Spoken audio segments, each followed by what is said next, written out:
Bwana, kwa mara nyingine tena tunachukua pointi 3 katika uwanja wa Meja Jenerali Issa Muyo. Sisi Simba Sports Club, mchezo mwingine wa ligi kuu ya NBC dhidi ya JKT Tanzania, ushindi wa mabao 2-1. Performance nzuri kutoka kwa wachezaji wetu, lakini pia performance nyingine nzuri kutoka kwa goalkeeper Tanzania One Yakubu Mohamed ambaye alicheza dhidi ya timu yake ya zamani. Tumsikilize hisia zake ni zipi na nini ambacho amekiona kwenye mchezo wao. Yakubu, mambo vipi?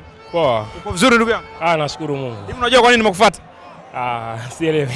Sababu kubwa, umecheza dhidi ya timu yako ya zamani, lakini umeonekana kucheza vizuri kwa jihadi na kwa morali ya hali ya juu. Ni dhidi ya timu ya zamani ndio maana kimeongezeka hicho, au nini ambacho kimeongezeka kwako mpaka umetuonesha hichi ambacho leo umekionyesha?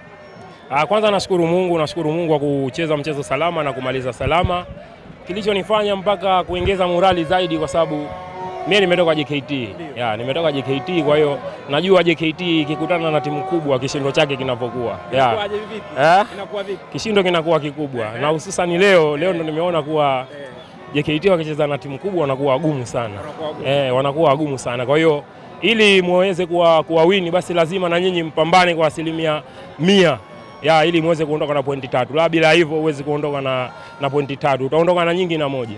Tuambie ugumu ulikuwa wapi, lakini pia tuliwaweza wapi mpaka tukapata mabao 2 kusawazisha na kufunga la ushindi? Ugumu ulikuwepo kwa sababu wachezaji wao morali yao kubwa, wamekuja na morali kubwa, wanacheza na timu kubwa. Kwa hiyo kilichofanya sisi tuweze kuwini mechi ni ukubwa wetu. Tumetumia ukubwa wetu kwa sababu sote tumepata nafasi. Na sisi tumepata nafasi. Kwa hiyo sisi tumeweza kuzitumia na wao wametumia nafasi yao, ila ukubwa ndio umeamua mechi. Kwako wewe Yakubu, nini ambacho kimeongezeka? Mchezo mwingine unacheza ligi kuu ya NBC na unacheza vizuri. Mie kilichoongezeka kwangu kwamba nazidi kupata confidence kama ambavyo ulivyonihoji juzi. Nikakwambia bado ni kipa mdogo, japo kwa watu wananiona ni kipa bigi. Kwa hiyo mimi mwenyewe najiona bado kipa mdogo. Kwa hiyo kila siku zikenda na timu ambayo nipo kubwa, nazidi kuhimili pressure yake.